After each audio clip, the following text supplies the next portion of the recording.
Building a career with real longevity in dance music means making sacrifices most people never see. Moving back home at 26, choosing music over stability, spending the majority of your life in airports and hotel rooms, and somewhere in the middle of it all, figuring out what actually makes it sustainable. I called her up and I was like, I don't know what to do because my job's telling me you need to make a choice here. And she was like, your job.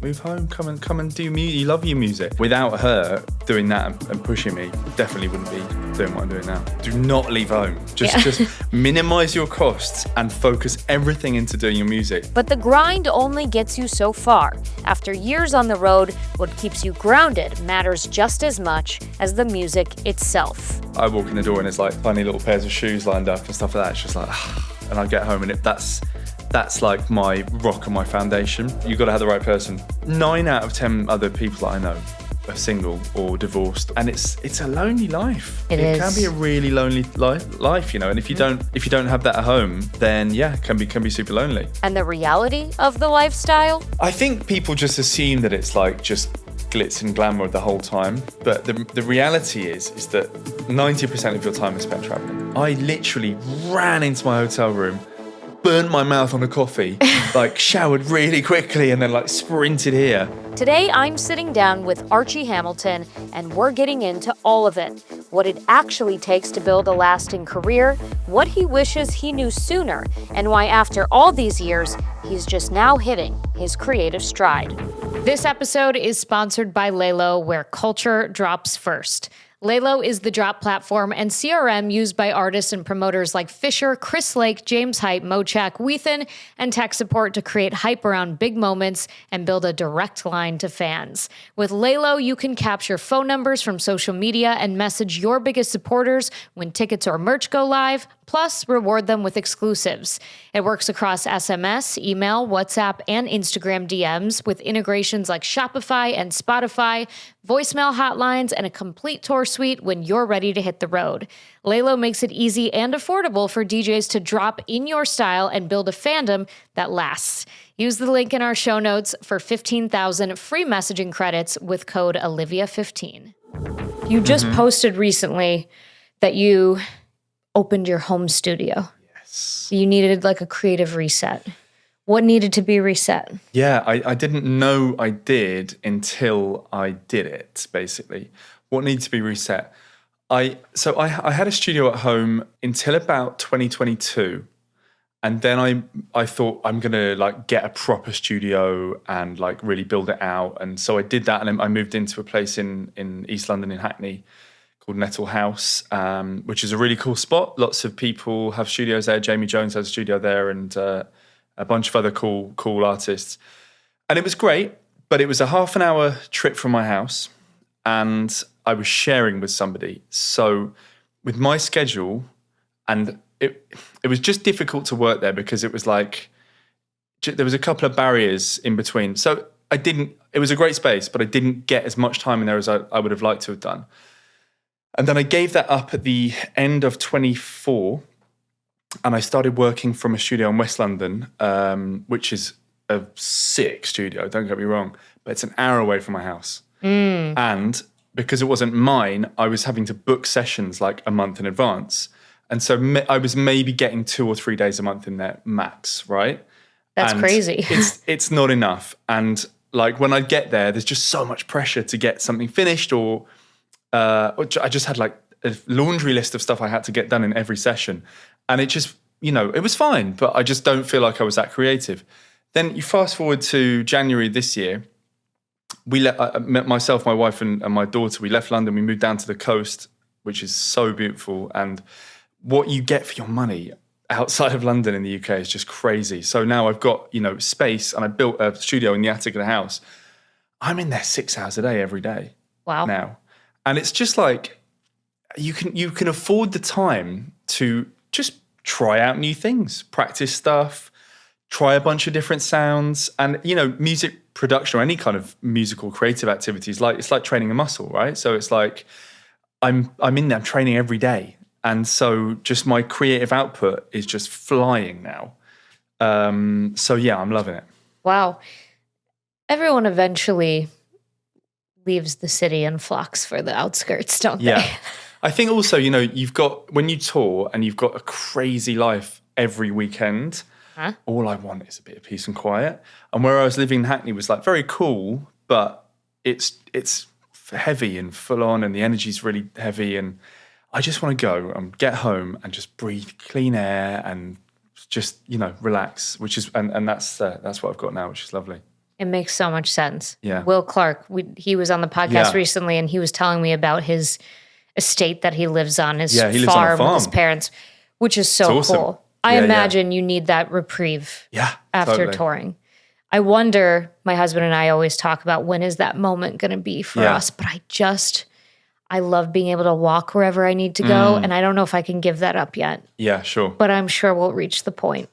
I think not everyone does, but when you do, and it's the time and you do it, and it's just like, how on earth did I not do this before? Yeah. Well, especially you have one child? I've got one on the way. Congratulations. Yeah. Thank you. So That's I've exciting. got a 2.5-year-old and another one that's due in middle of June. Amazing. Yeah. Josh just told me on the podcast that you were like one of the first people he called. One of the first people. Yeah. Yeah. We were having dinner in San Diego, maybe, or Denver, I think it was. And I think I just had mine, and he was like, oh, I haven't told anyone yet, but yeah. So that's amazing. I'm going to ask you the same thing I asked him. Did having your first child change anything in the studio for you in terms of what emotions you were evoking or the music that you made, new life experiences that translated sonically? I mean, definitely. My daughter was born at a really challenging time of my life because my mother was sick. She passed away from Alzheimer's, and my daughter was born in September, and my mother passed away in the following June. So I was like suddenly a dad, but also dealing with my mother's my mum was dying, and that just completely pulled the rug from under me, and I had to, it was a really challenging time, and it totally changed my outlook on life, and for the best in a way, I guess. I mean, obviously losing my mum was my number one supporter, and she was a raver, so she got me into the music, and she was the one who encouraged me to leave my job and stuff like that. So my daughter is just identical to my mum, looks just like her, has all of her mannerisms, and so that's amazing because she lives through my mum lives through her rather.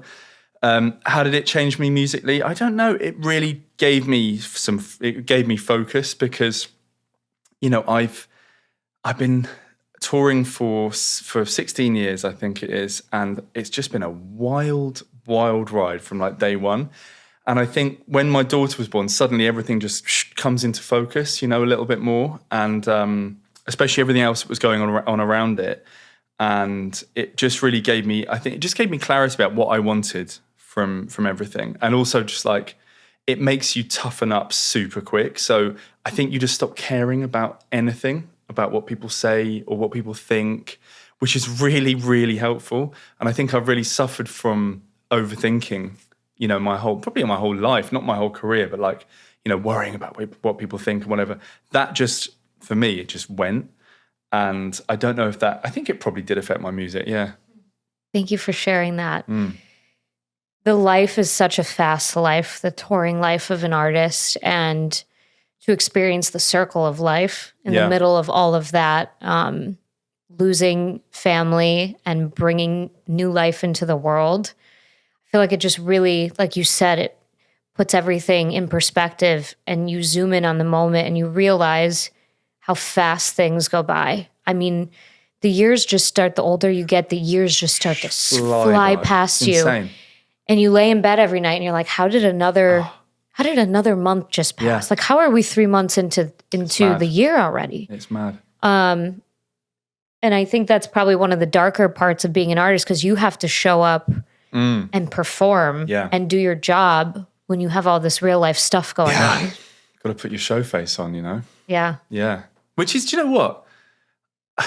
It's in a way, it's quite good because it forces you, because look, grief is grief. And also, like, I don't know what the opposite of grief is, but when you have a child or whatever. Yeah, love. Love, yeah. But like, it just, time's the only thing that heals these things. And this kind of like, you having to show up every weekend and be Mr. Party Man really speeds up that grief process because you're like, just get on with it, Mm-hmm. And your mom being a raver, like this is what she wanted for you, sounds like, which is insane. Like it's very rare, that an artist gets the mom that pushes them out of the office job. So was her faith in you like really the impetus for like, okay, I can take this leap? She literally said, I called her up and I was like, I don't know what to do because they're like, my job's telling me you need to make a choice here. And she was like, your job. Move home, come and do music. You love your music. She wanted to be a photographer, and she didn't follow her dream. And like the one thing she always wanted was like, you just give it a shot, give it a go. Come and live at home. You don't have to pay rent. I ended up living at home when I was like 26 for like 6 years, and like there's nothing wrong with that at all. But it's not where I thought my life was going at that point, But so yeah, without her doing that and pushing me, definitely wouldn't be doing what I'm doing now. I love that. That's so amazing. I had a bass artist named Sippy on the show last weekend, and she's Australian. And she said, it's so weird that American culture like shames you for living at home with your parents. She said Aussies live with their parents. Like they couldn't fathom leaving if there wasn't a good reason to. Really? And like there's no reason to struggle if you don't have to. Yeah. And I think there is like I don't know how it is in the UK, but in the States, there is a big culture of shame around living at home. Right, yeah. And in your mum's basement. Or yeah, whatever. and it's like, sure. But if you are get along with your family, why would you not take advantage of that to pursue your dream? Whenever I talk to like young artists who are like, what advice would you give? I'm like, do not leave home. Just minimize your costs and focus everything into doing your music. Don't move out for the sake of moving out, and then you have to have a job to pay your rent, and then you've got less time to make music. And because there's so many investments that, like, if you can save that money and invest in your career, right? Like, get outside help in terms of whether it's social media or videography, like whatever, like use that. Go on trips, go to Sonar, go to ADE, network, all those sort of things, which cost a lot of money. Cost so much money. Yeah. It's crazy. I'm building a music conference here in Chicago. I have a partner. We've done it for 2 years. And that's always something that's top of mind for us is what is, the cost. But we make sure that you get the value out of it because we know the artists struggle. But those things can be really transformative for your career. Massively. The networking. Personally, super transformative. Yeah. Like was... Did you go to ADE or anything in the early days? So I had like a corporate job for a bit, and during that period, like I had, I was earning not loads of money, but enough money to be able to like allow me to go to your Sonars, your ADEs, and that kind of thing. And that was just like amazing because it was the same time I was making music, and so people were like, oh, you're Archie, nice to meet you. Oh, this is so and so. No. And then that led to me when I eventually quit my job in the end of 2013. And I went to Ibiza for the summer. I already knew half the people I needed to know, It's huge. And which is huge. And that just just removes so much friction from getting into it. And whenever like young artists come up and talk to me at events and stuff like that and say like, oh, what advice would you give them? Like, my number one piece of advice, you're doing it right now, is go out and meet people and like just introduce yourself and like get your face known. That's so important because it's such a people business, this, isn't it? So no, it's important. I know it's hard because the industry is full of introverts. Like a lot of artists tend to be introverts. I'm an introvert. Yeah. And it is weird. It is uncomfortable to put yourself out there, but that exposure therapy is so important just for any life. Like it's just a good life skill to have. Absolutely. 100%. So you've been doing this 15 plus years. You've seen a lot of changes in the industry. The ones who survive are the ones who can adapt. What do you think has been the most jarring change that you've seen in your 15 years of doing this professionally? I think the sort of, for me, like the TikTok revolution was really interesting. I think the best, there's like an Instagram page that, that Marco Carola. Oh yeah. That just shines a really nice light on how ridiculous some elements of the industry have got, I think. Mm-hmm. But at the same time, that TikTok social media culture thing has also brought up like really good quality underground music. Like, I mean, you look at people like Chris Dussy, Rossi, people like that now, The Ghost, Hamish and Toby, who these guys play serious music, and which ordinarily would be confined to the depths of the underground and like real diggers and nerds. But now this is like totally brought everything to the surface, and now suddenly kids are like directly exposed to really good quality stuff if they want to be. That's not really the most jarring thing. I don't know what the most jarring thing is. For me, I came up in an era where being a great DJ and a great producer was pretty much all you needed to be. I totally understand. I'm not like going to sit here and go, oh, boo-hoo. You know, I get it. Times evolve and stuff like that. I think I guess short answer to your question, the most jarring thing is how certain elements of the scene now it's more about attention seeking than it is about music. Yeah. You know what I mean? Mm-hmm. And like I said, I think that Marco Carola thing shines a really nice light on that. And hopefully, you know, people will be like, actually, maybe not. Yeah. Can I be honest? Sometimes when I see that account, I have an adverse reaction. Yeah. Maybe because it's a little mean-spirited. But I understand that role whoever runs that account plays. It's like a whistleblower. Yeah. So, you know what I mean? A good way to put it. Like whistleblowers are necessary in every industry. You know, like you said, you can't fault some of the people who have like gotten famous off TikTok. What are you going to say? Oh no, let me go in the back of the line because, you know, they're going to take advantage. But also, it's two different things. For me, that's like show business. Yeah. And then there's music. It's two very different things. And I totally agree. It is pretty mean-spirited. Yeah. But I hope that the show business aspect doesn't start to leach into the quality side of things. You know what I mean? Yeah. And it's all about, like, I know that some artists hate this word brand, but everyone has a brand. Absolutely it's what people know you for, right? Like people, like my personal brand of my personal life is people know I love Addams Family and Chihuahuas, you know? Right. That's my brand. It's like, nice. I'm kind of spooky. I have little mean, you know, ankle biter dogs. Like that's my thing.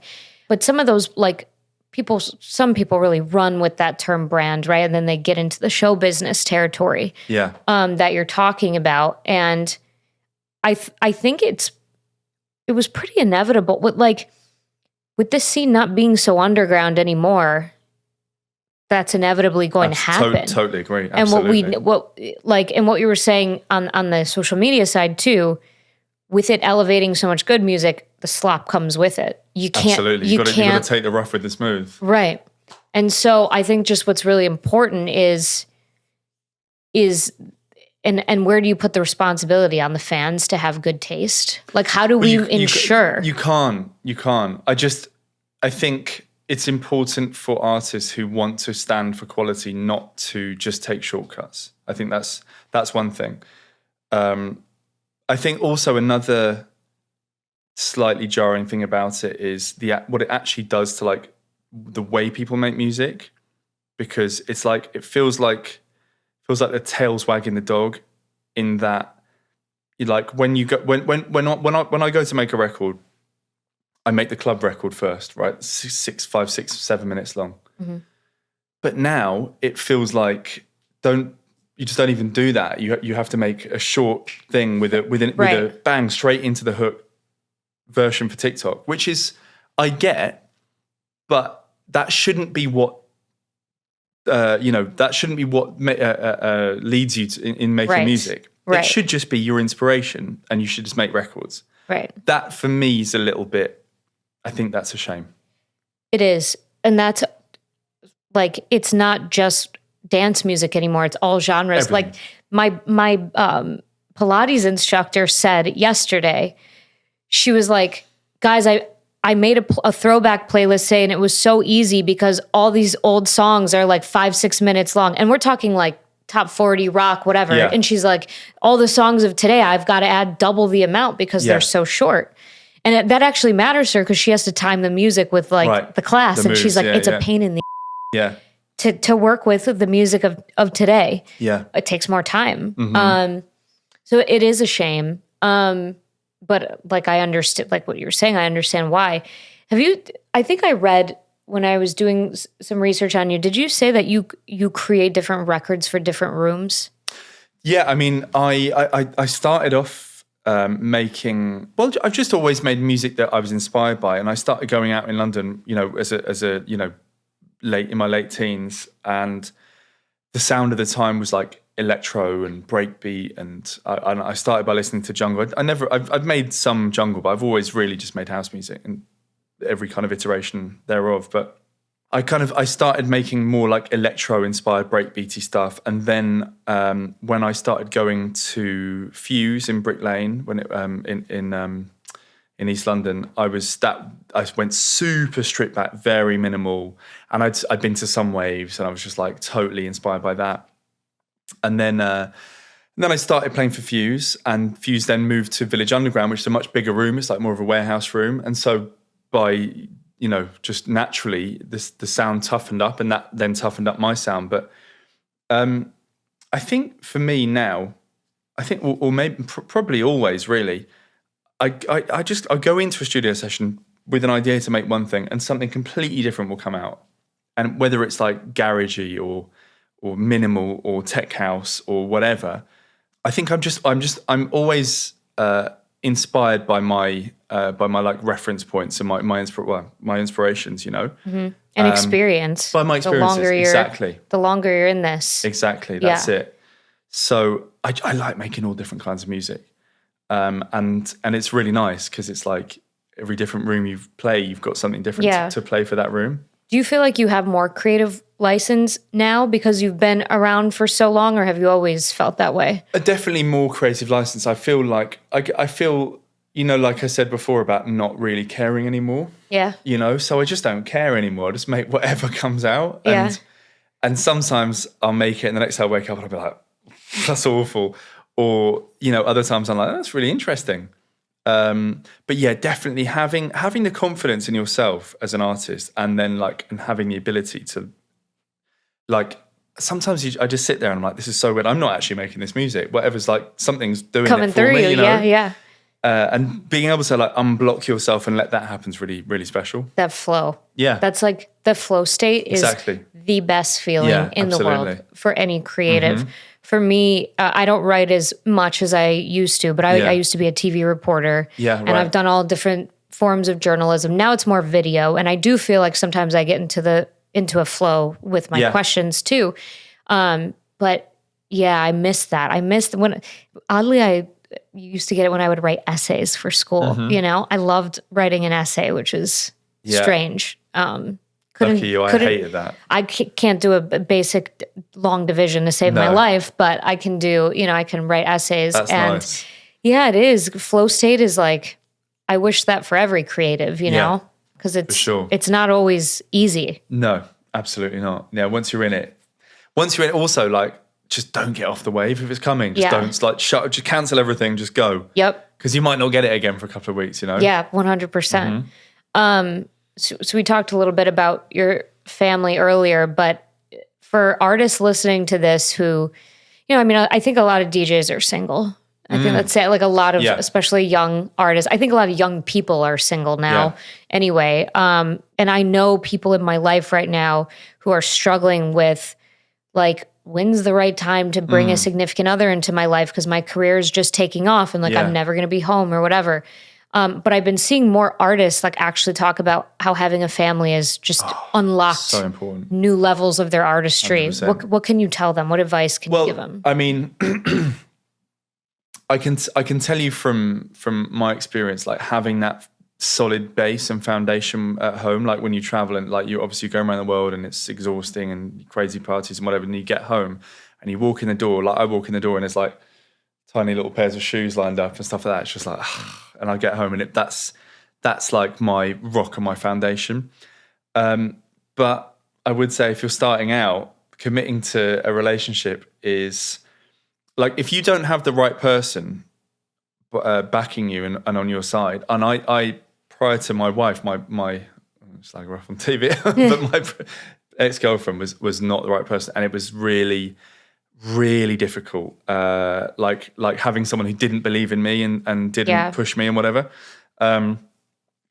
But yeah, I mean, I would basically say if you're coming up now, just get your foundation of your career locked in, and then also then it gives people, it sets expectations for a partner. Because I think the other thing is like I mean, I'm was really lucky because when I met my wife, I was just starting touring really, and so she's been with me since probably playing like 2-3 gigs a month to now, whatever, to being crazy busy. And I'm really lucky that she's like followed me through that evolution. I think if you're with somebody who, and you're starting in the bedroom and suddenly like you blow up and you're never at home, that must be really difficult. For sure. So I think it's, I think it's really important to like definitely set up your foundations first, and then just definitely like, if there's any doubt, Yeah. you've got to have the right person. Totally. But being married is the best, isn't it? Yeah, absolutely. I hope that, like, not to like, get on my soapbox, but like I hope young minds like change their opinions about that now, because it's amazing what having a supportive person who's always in your corner can do. So important. It's life changing. Yeah.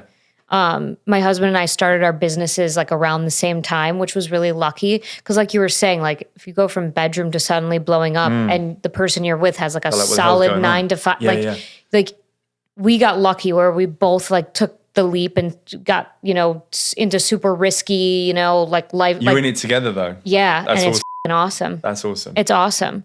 Yeah. I mean, I think like it's interesting. I'm very out of touch with dating in the scene, because I've been with the same person now for 9 years, but just from experience, like having DJ friends, I'm like, dude, like it's the move, Absolutely. Yeah.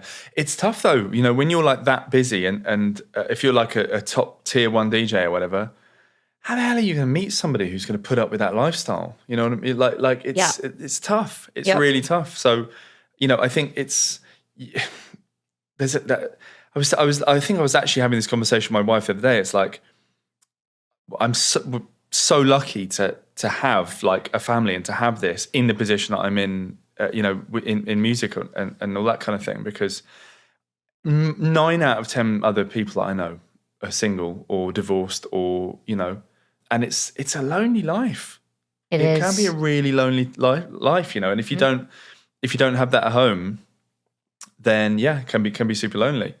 So yeah. You're a big fitness guy too, right? You like running?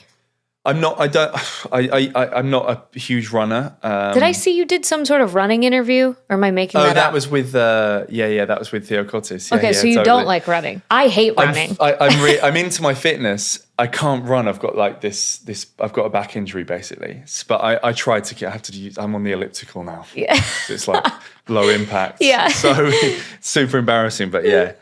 I'm into my fitness. But you're moving. Like that's the most so important thing. Yeah, absolutely. Yeah. Because sitting on planes the whole time. That's why my back's like so bad, because I'm just sat on hazard planes. of the job. Yeah. Yeah, totally. I didn't think about that. Yeah, and I think it was like I originally did it because I was when I did my Ibiza season in 2014. I was like playing like 10, 11 hour sets at villa parties, but like on a really low table, like bent. How tall are you? 6'2". What'd you do here? Yeah, 6'2", yeah. I feel for the tall DJs. I was like DJs. bent over, and I remember someone coming up to me and being like, "Dude, you're going to ruin your back if you keep." And I was like, "Nah, I'm fine." Yeah. Oh, I will get it now. What's, in your opinion, what's something that people over romanticize about the job that's actually like kind of shit? I think people just assume that it's like just glitz and glamour the whole time, but the reality is that 90% of your time is spent traveling. Yeah. And the remaining 5% is like eating or sleeping, and then maybe 5% playing. The gigs, the 5% of gig time, if you're playing great gigs that you're enjoying, more than compensate for the rest of it. But I just think people don't take into consideration like how brutal the travel schedule can be. I mean, prime example today, landed Took me ages to get through the airport, jumped, and I thought, oh great, I landed at like 2:00. It's 3 hours till the interview. I've got loads of time. I can have something to eat. I can have it, whatever. I literally ran into my hotel room, burnt my mouth on a coffee, like showered really quickly, and then like sprinted here. Well, thank you. Of course. Thank you for doing that. No, I know not at all. it is. You like there's literally you can't plan for all the delays, the whatever. Totally. It's just never in your hands. That's it. You really have to get used to you have to be more of a type B person, like go with the flow type person. Oh yeah. Because you can't control all the variables. Definitely. I would not succeed as an artist because I would, if I could control the weather, I would be happy. Right, sure. I'm a control freak. You've also built businesses within this industry, labels and things like that. What is that personally fulfilling? Because like a lot of artists, like they want to gig, aspiring artists, they want to gig, they want to perform, and that's kind of all they really think about. But what is doing that other stuff? What is that given to you? I mean, it's been amazing because I've run a label, different labels for, my whole career. So, but before I really started touring, so like probably 17 years. And it's been amazing to give a platform for other artists because so many people who've released on my labels have gone on to do amazing things. And I'm not saying that releasing on my label was the reason why they did that, but being part of that journey is really, really special for me. Mm-hmm. And I think also like, obviously you can release your own music, but like having an imprint that it kind of cements a place in the history of music and releasing music and like the evolution of a sound. And that for me is like something I feel really proud of. Like looking back at our catalog on various different imprints and being like, we did some really cool stuff, Yeah. And also looking at the artists we released, I'm like, it's amazing to see what so and so's gone off to do, and then look, it's a challenge because like it's ever evolving, isn't it? And again, I feel very blessed to have been able to run those things for this long. So what would your best tip be for longevity? An artist trying to build a career now, what's going to be sustainable for them? I think it's probably quite cliche, but just being true to yourself and just doing what you love. Because what you love might come in and out. I mean, things move in cycles and trends come and go.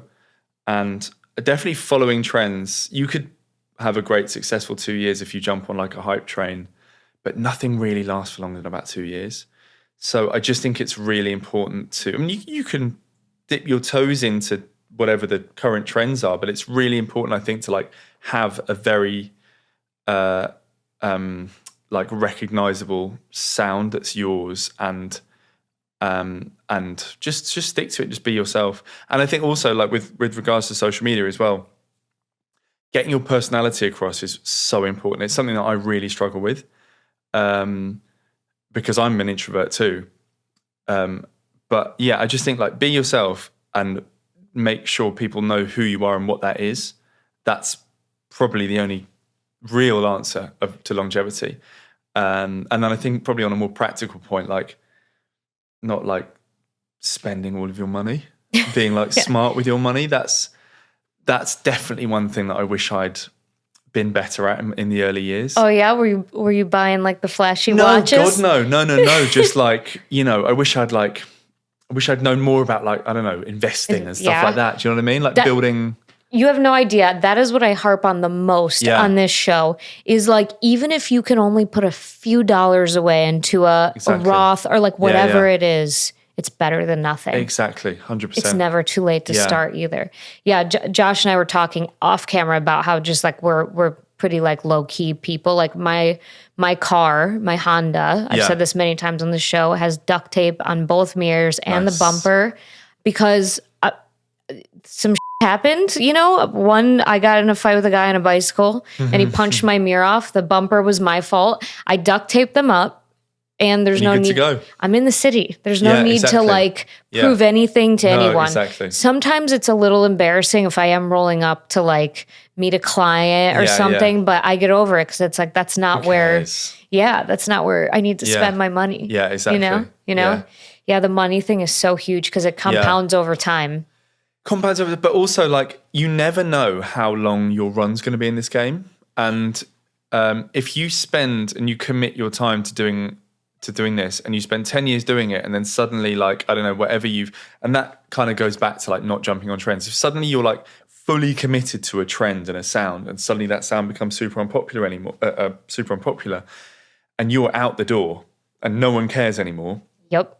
And you've got nothing to show for it, and you spent 10 years out of the work economy, and you've got an empty spot on your CV for 10 years. You're so it's just so important to like if you get a good shot at this and you're making good money, be smart with your money. So you can, and also like there will come a time where you'll be like, I'm not getting on another flight, and I never want to see an airplane again, and I just want to chill the out, and I don't want to get any planes anymore, and so to have something to then sit back on and go, okay, cool, we can reassess. Or, if you're really lucky, just be like, I'll never have to work again. That'd be nice. I wish, I probably, if I'd been a bit smart with my money, I could very well have been in that position by now, But yeah. Definitely not now. Well, I'm glad that you're here to kind of be the sage for the artists that are coming up, because it is really important. And the economy has been brutal for the past couple of years. Oh, it's only going to get worse. Yeah, it is, because costs never go back down. People think, inflation. It's like, yeah, that's the new baseline. Things will never get cheaper than that again, travel, like eggs, whatever it is. But I like what you said too about the trend thing. And that's something I always talk about, because there's so many niche interests in this world. Like your tribe will find you. You just got to build your thing, and people will eventually come. But if you are banking on this is viral right now. Yeah, and it will last forever. No, I feel very vindicated. Not that I like preyed on her downfall, but that girl, Bobby Althoff, I think you say it. She was that podcaster that was like interviewing Drake. She like came out of nowhere, right? And I made a video. I was like talking about this exact topic. I was like, I don't foresee like that lasting very long. And these people are like, you're just mad because she's like a bigger I'm like, no, I'm not. I just don't. And she literally has fallen off the face of the earth. Yeah.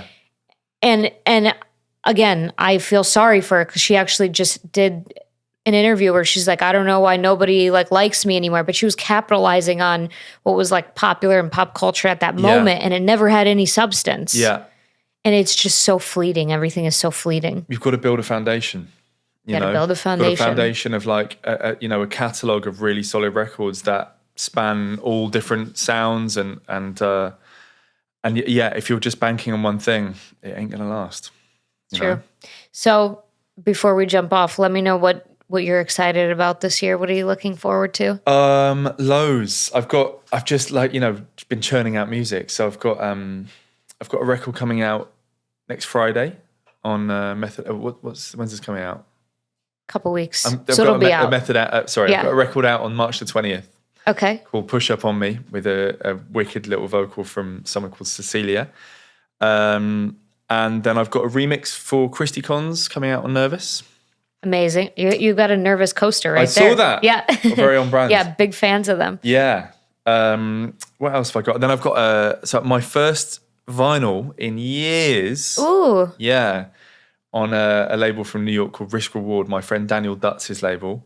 We just did the Raw Cuts in New York together. We played back to back together on it. Oh, Raw Cuts. Yeah. Such a fan of them. Killing it. So, and it's a real return to, I don't know, what people kind of, you see sometimes YouTube comments, I prefer the old Archie. It's a bit of a return to the old Archie. Okay. Blinding Lights was really cool too, by the way. Yes, it's on that tip. Thank you. Yes, that's really a fun. This is what I'm doing again. I'm back into my like rolling acid tech house era. Yeah. Very cool. The Method record is definitely more of a kind of crossover vibe, but I'm back into my rollers, my underground acid tech rollers. Love to see Fully it. got the bug again. So yeah. Love it. Well, thank you for rushing here from the airport and spending some time.